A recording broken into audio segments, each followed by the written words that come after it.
Item 2.3, proposed resolution concerning the disinvestment in California community colleges and Proposition 30.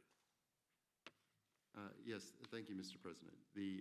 At the last board meeting, I believe during the budget update I provided to this board, the board did express the desire to affirmatively send a message to state leaders about their concern about the fiscal issues surrounding the California community colleges, how the funding issues in recent years have deteriorated the system's ability to serve students, both in the numbers we need to and with the quality of service that we would hope to do. With that, our office has prepared a draft resolution for your review today. We do note that the initial document sent out did have a typo in it, but I believe you've since received an electronic version that is corrected. What the resolution says is that it documents the system's importance to students, to the state, to the system, why the colleges are a key component to the economic needs of the state. Documents the reductions we've taken in recent years, and essentially sums up with a request to state leaders to reinvest in public higher education in the state of California. So with that, I'd ask for your consideration for that resolution. Additionally and relatedly, the Consultation Council at its August meeting did put forth a request that the board consider endorsing Proposition 30 this year. We've talked about Proposition 30 somewhat in our prior discussions both today and in previous meetings. A little bit of summaries is detailed for you in your agenda. Obviously, Proposition 30 is very crucial to this year's budget and to future budgets. This year's budget is premised on its passage. If it fails, there's essentially a $550 million swing for the colleges in this year alone. We would go from about $210 million to the good to a reduction of about $338 million if it fails. And that's for this year alone. Obviously, there are negative consequences going forward as well should it fail. So that is put forth to you from the Consultation Council for your consideration. Thank you, Dan. And it's my understanding, and Vice Chancellor Bruckman brought this to me, I did not know, just for everybody's information, is that the Consultation Council does have a right, per the Education Code, is it, Steve? No, per your own internal rules. Per our rules to actually place something on our agenda, which I did not know. And I think it's probably the first time that we have done this. Let me start out. I know there's a number of members who probably would like to comment on this. One, I would like to say the resolution regarding the disinvestment, I think, is well crafted and well done. Per the second, and I'm going to support that, per the second item, vis-a-vis taking a position on Proposition 30, whether for or against, our board made the decision, and I can't remember exactly, Marlene, it's maybe 2 years ago, maybe 3 years ago, something along those lines, based on a recommendation from the Chancellor, and in response to some issues that happened about 4 years ago, probably, not to take positions on whether it would be a proposition or official positions on legislation, and that we delegated that role to our Chancellor. Now, it is my understanding that the Chancellor has spoken out vocally in support of Proposition 30, and the Chancellor's office has taken that position. But I am very wary, per the advice of our staff and others, to take a position one way or another on the proposition. Everybody has a right to do what they do individually, but as we have seen before, there certainly are consequences to this board taking a position.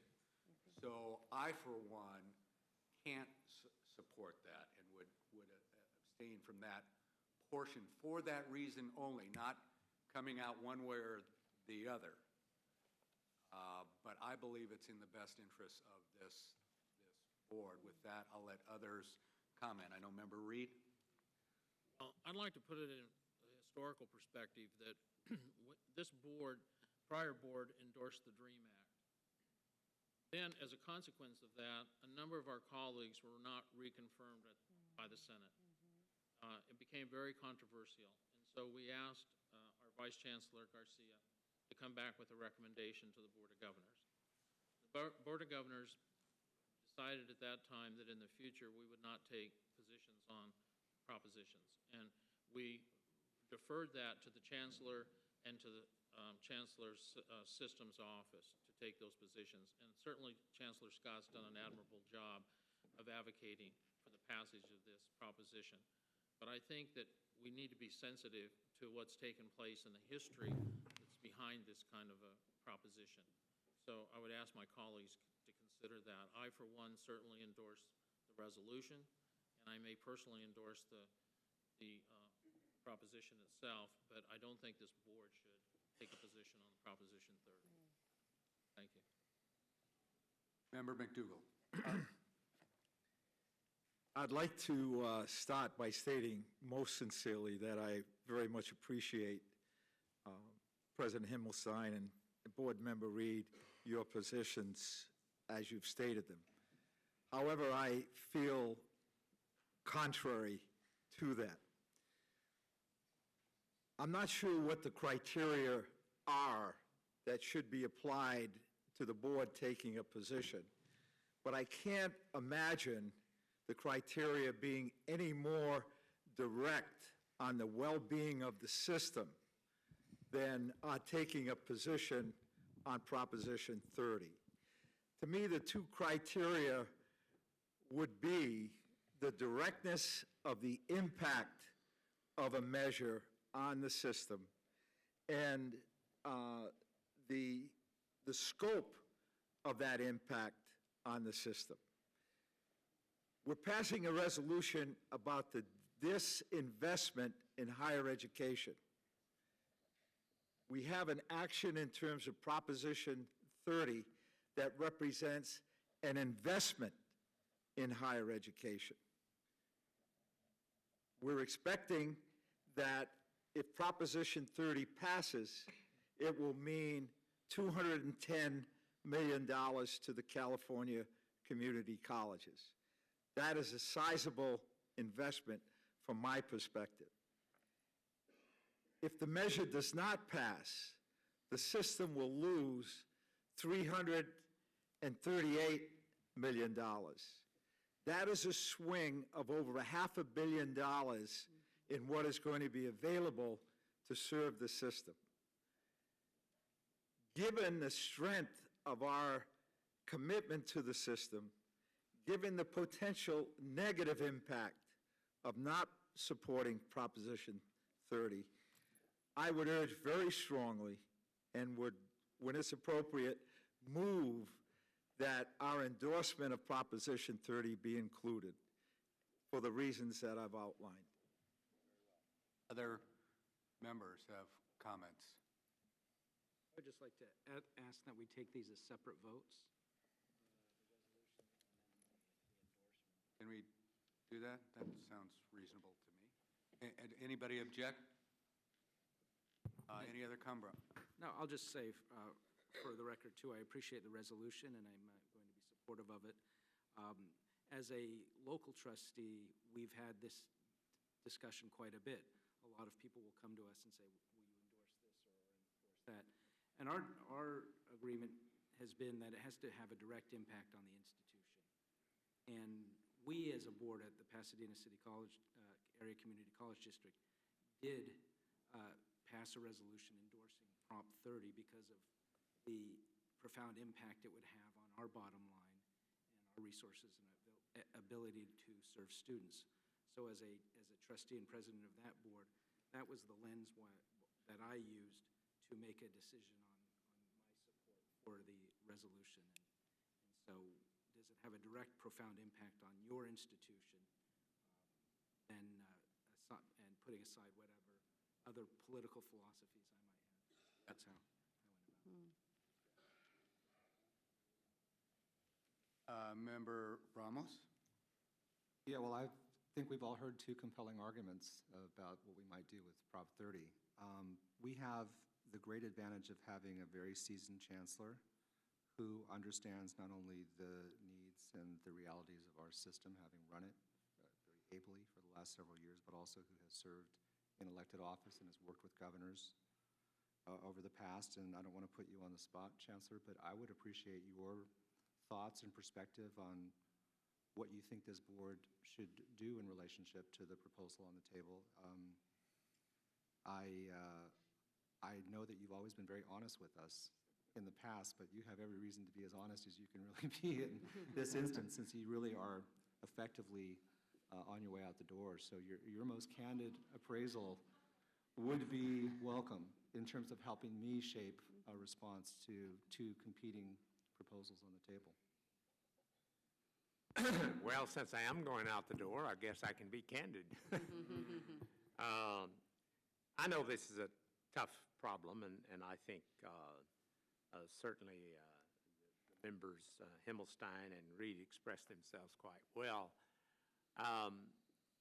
I do know that both the Board of Regents and of the University of California and the Board of Trustees of the California State University have taken a position supporting Prop 30. They did not do that unanimously. In one case, there was one dissenting vote in the UC system, and in the case of CSU, there were two dissenting votes. I guess in terms of my own sentiment, it falls on the side of the importance of this, of $500 million. It's a little hard for me not to want to do everything possible to support it. And so I've stated my views on it. I'm enthusiastic. Now, by the way, when I state that I support Prop 30, I never say that I like everything about it. But I was in this legislature long enough. I've supported budgets and a whole lot of other things that I thought that the higher percentage was in favor of it instead of against it. So I might have drawn up the proposition a little differently. As most legislation, it was a compromise. And, but I guess as a friend of community colleges, I fall on the side of supporting Proposition 30. It's just, I just hate to think about what will happen if we have to cut another $338 million out of our budget. I mean, I've seen the woes that have happened already with this $800 million cut. And to have another 7.5% cut, I think there are going to be some colleges that are going to be on the brink of bankruptcy. But I'm not so concerned, well, I am concerned about bankruptcy naturally, but I'm a little more concerned even more about the students. There's just going to be thousands of students who cannot get a course that they want if this proposition fails. Thank you. And, you know, I am inclined to want to take an affirmative position on Prop 30, and I think our governor has really gone out on a limb, and I would want to support him as an active Democrat. I don't want to put my partisanship on the table here, but that's the honest truth. But I think as a practical matter, I lean towards that. But so having said that, what I'm wondering is, in deference and respect to Chairman Himmelstein's remarks and Member Reed's remarks, I wonder, since the board has taken an active position to avoid positioning on propositions, what is the procedural requirement if we decide we do want to take a vote on this and see where we land? I mean, are we able to do that at this meeting? Is that going to present any kind of a procedural problem for us if we decide to go that way? Let's let Vice Chancellor Garcia respond. Thank you. Just a little background on the decision the board took in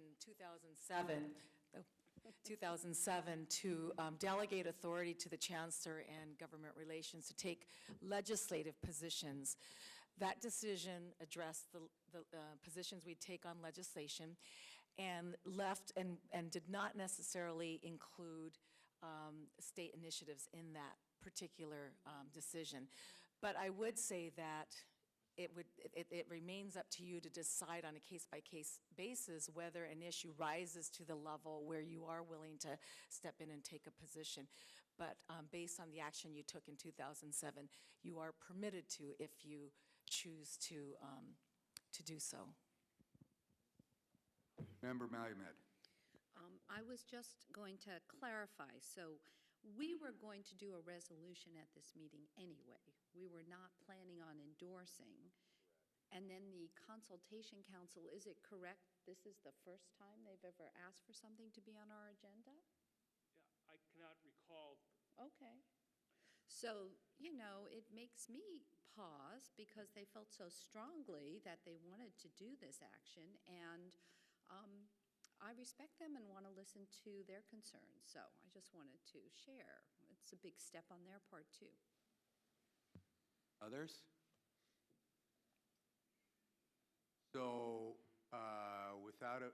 I'll move Member Baum? approval of the resolution. Pardon me? I'll move approval of the resolution. The resolution. Just the resolution itself, not the proposition. Correct? So moved by Member Baum to approve the resolution on the disinvestment in California community colleges, seconded by Member Storm. All those in favor? Oh, I'm sorry. Members of the public. We have members of, now if we take, should we put the other one on the table as well, Steve? It's up to the board. I think it would be appropriate to hear the public comment before you vote. But you can either way. If you can deal with this resolution first or not. What's the board's preference? I'd urge we vote on, put them both together. Well, I think, well, but for separate votes. Well, I think I don't that's need to where vote separately, but Right, it seemed like, I would like to move, Mr. Chairman, Yeah. that as a separate matter and under these extraordinary circumstances, that the board endorse Proposition 30. okay. So that's a separate motion, okay? Do we have a second for that? I will second. Seconded by Member Malumed. So we have both motions on the table. We have public comment. Vice President Baca. Yes, again, speakers are limited to 3 minutes each. Dennis Fritsch, President of the Faculty Association at Santa Monica College.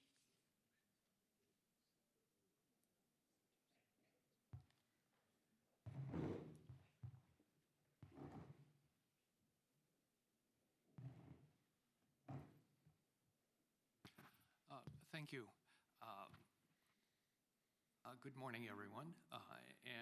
Actually, I'm president of FAC, of the Faculty Association California Community Colleges. There is somebody else who's president of the Faculty Association That's right. at Santa Monica College, but a minor thing. I come before you to urge that you support both the disinvestment resolution and the resolution to endorse Prop 30. I think we all know how important it is. FAC is on record as supporting Prop 30. We are now actively setting up methods where we can mobilize and organize our members to pass the proposition. We just hired a new membership director. He comes to us with a great deal of expertise and in organizing and in mobilizing voters, and we're making his expertise available to our members at the local level as they try to organize in their own districts and colleges. So again, I would urge you to adopt both resolutions. Thank you. Rich Copenhagen and Joseph Tucker, Student Senate.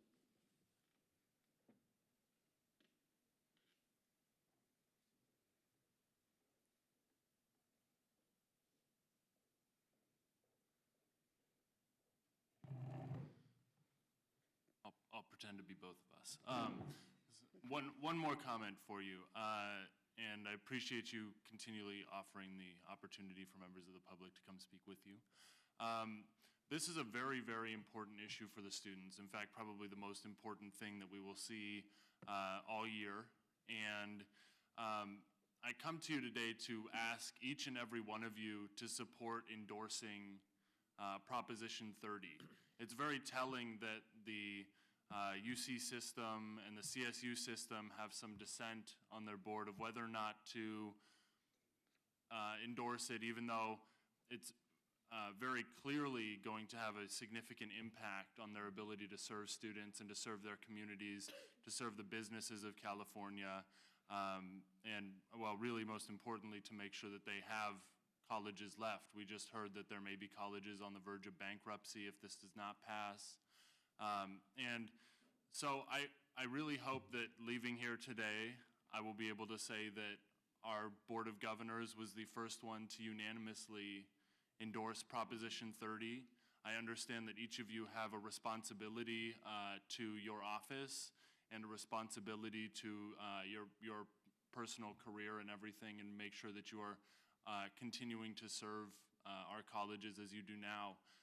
But the governor has gone out to negotiate and propose this initiative, and I think that the governor, that the legislature, that the public will see it as a very strong action when this board decides to endorse Proposition 30 and take strong, significant action to support the students and the communities of California.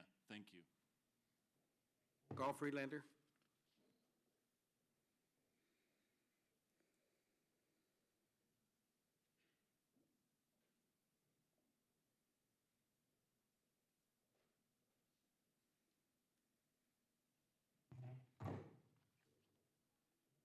Carl Friedlander, President of the Community College Council, California Federation of Teachers. Thank you for your discussion, and I appreciate the need for a narrow view of what this board supports and does not support. I would love to see you support several other, or oppose other initiatives, but I know that wouldn't be the right thing for you to do, but I think it's absolutely the right thing for you to do to support this initiative, because it does mean a swing of $550 million for our colleges. So to talk about the disinvestment in community colleges and not support Proposition 30, which is the only concrete option we have for preventing devastating cuts this year, I think would be a mistake. In addition, you've pointed out the fact that our partner systems, UC and CSU, have supported it, that it came with unanimity from the Consultation Council to this body for support, and that, as Member Ramos said, that this is something strongly supported by the governor. In fact, I would say the centerpiece of his efforts. So, talking about consequences, I think the consequences of this board not supporting something like this that the governor has made so central and that is so focused on K-12 and community colleges would be a mistake for this board.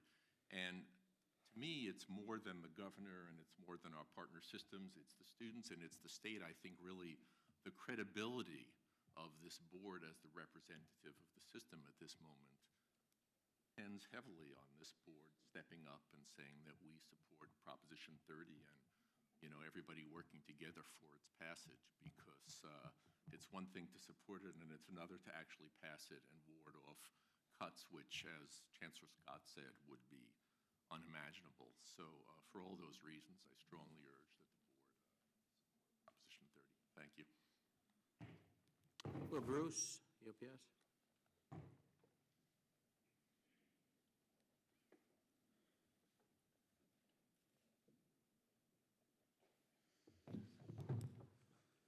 Again, thank you for letting me speak. I too, our board doesn't usually take positions on propositions as well, so I totally understand where you're coming from. But all of our board members have agreed that, you know, we need to get behind this. And so we hope that the board does pass the resolution, as well as Prop 30, because this is going to be the end-all for everything. I mean, we're in the middle of trying to recover, and with this, I think we'll be able to go over that hill and start to recover. And I think, we're all in this one together. So, and it's kind of nice to be on the same side as Jack Scott behind this mic and we're going to miss you too, Jack. Thank you.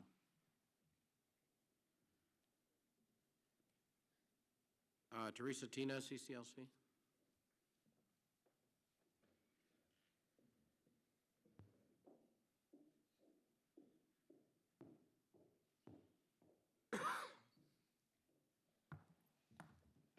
Good morning. As a number of folks have already articulated, this is a very historic primary election here coming up in November. As the governor noted this past weekend, this is a decision between investment and retrenchment, and our colleges are certainly at a precipice in terms of the choices that we face going to the ballot in November. The swing between,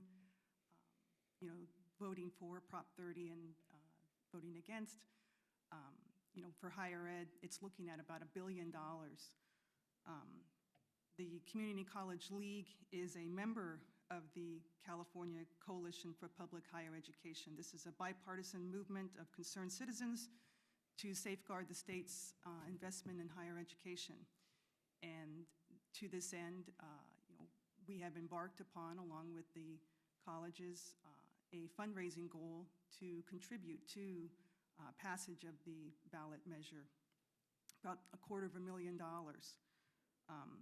And again, to reiterate, obviously, the reason why we are so focused on this is because of the huge amount of dollars that are at risk for higher education, $1 billion.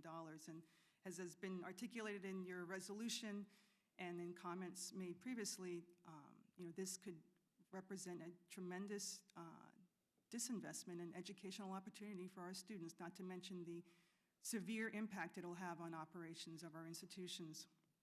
The Community College League has received a number of resolutions already from districts in support of Proposition 30 and the governor's ballot measure.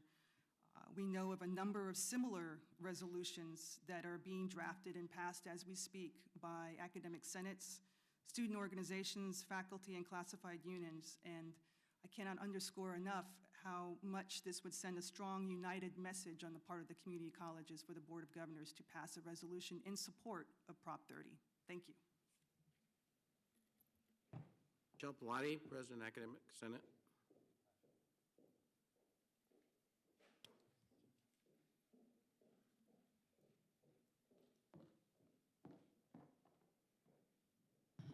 Good morning. I'm very tempted to just say ditto, everything that they said.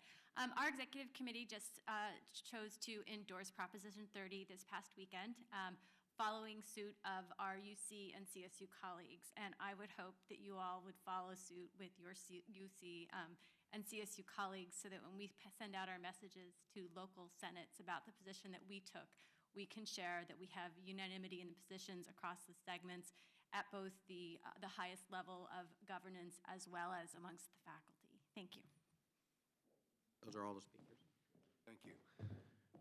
Okay, so we have a motion on the table on our resolution made by Member Baum, seconded by Member Storm.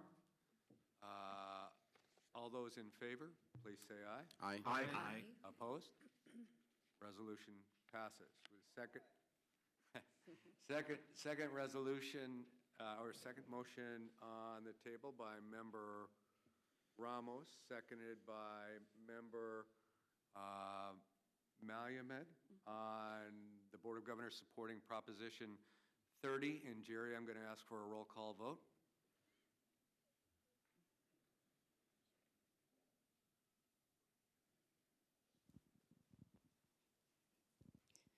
Manuel Baca. Aye. Jeffrey Baum. Aye. Joseph J. Belansky Jr. Aye. Danny Hawkins. Aye. Scott Himmelstein, Abstain. Peter McDougall, Aye. Deborah Malumed, Aye.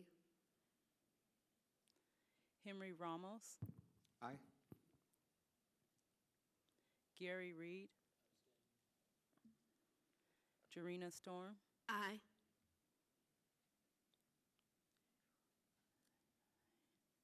okay, there's 8 votes for it, so it Okay, passed. motion passes. Okay.